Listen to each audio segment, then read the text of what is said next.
दोस्तों, भगवान कृष्ण की नगरी द्वारका, इस जगह पर भगवान कृष्ण के साथ साथ महादेव का भी वास है।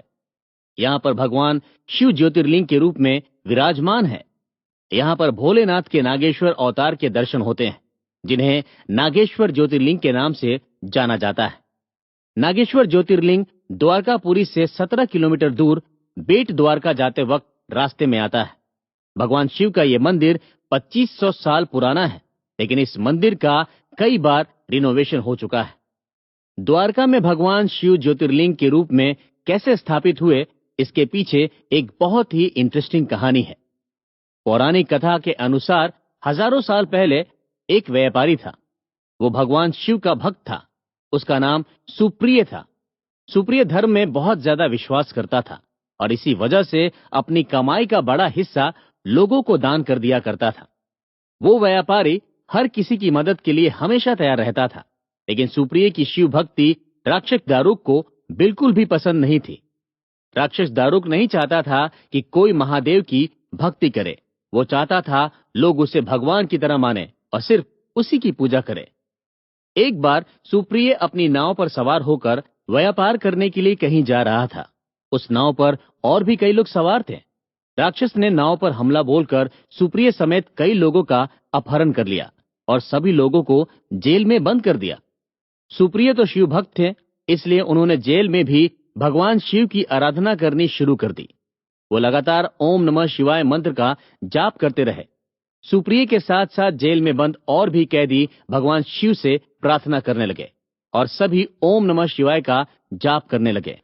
सुप्रिय ने जेल में भी सबको शिव भक्त बना दिया। ओम नमः शिवाय मंत्र की आवाज राक्षस के पूरे महल में गूंजने लगी। जब राक्षस ने देखा कि जेल में भी लोग भगवान शिव की भक्ति बंद नहीं कर रहे हैं, तो उसे बहुत ज्यादा गुस्सा आया और उसने सुप्रिय को मार डालने का हुक्म दे दिया। लेकिन ये सुनकर भी सुप्रिय बिल्कुल नहीं डरा। उसे पूरा विश्वास था कि भगवान शिव उसकी रक्षा जरूर करेंगे। वो अपने साथ साथ दूसरे लोगों को भी इस मुसीबत से छुड़ाने के लिए भगवान शिव से प्रार्थना करने लगा। सुप्रिय की भक्ति से भगवान शिव बहुत खुश हुए और उन्होंने प्रकट होकर सुप्रिय को दर्शन दिए। भगवान शिव ने सुप्रिय को पाशुपत अस्त्र दिया ताकि वो अपने साथ साथ जेल में बंद दूसरे लोगों की भी रक्षा कर सके।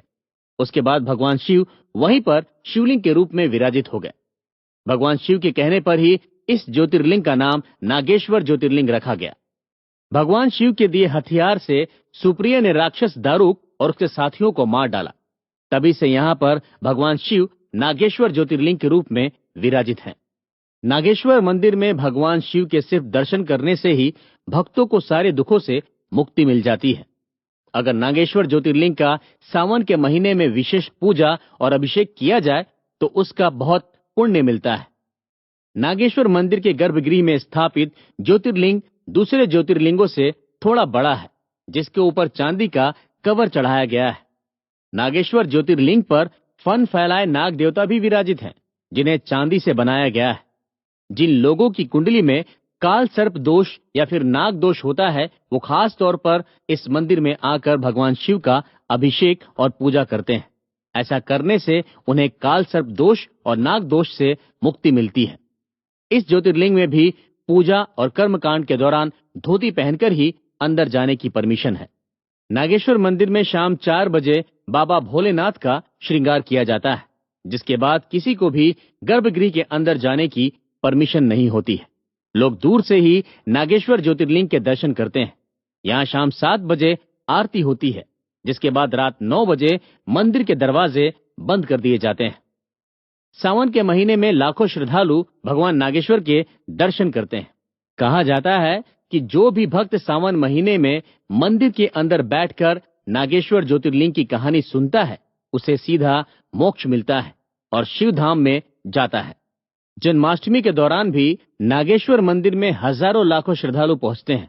इसका कारण ये है कि पास में ही श्री कृष्ण की नगरी द्वारका है और जन्माष्टमी के मौके पर द्वारकाधीश के दर्शन के लिए देश ही नहीं बल्कि विदेश से भी कृष्ण भक्त आते हैं। इसी वजह से द्वारका आने वाले भक्त नागेश्वर ज्योतिर्लिंग दर्शन के लिए जरूर आते हैं। नागेश्वर मंदिर का आर्किटेक्चर बहुत ही खूबसूरत है और इसका परिसर भी बहुत बड़ा है। परिसर में भगवान शिव की ध्यान लगाए बैठे एक बड़ी सी मूर्ति भी है जिसकी ऊंचाई 80 फीट है। ये मूर्ति मंदिर से करीब 3 किलोमीटर की दूरी से ही नजर आने लगती है। गुजरात में ही भगवान शिव का पहला सोमनाथ ज्योतिर्लिंग भी है, जहां से नागेश्वर ज्योतिर्लिंग की दूरी करीब 270 किलोमीटर है। गुजरात में भक्तों को द्वारकाधीश, नागेश्वर ज्योतिर्लिंग और सोमनाथ ज्योतिर्लिंग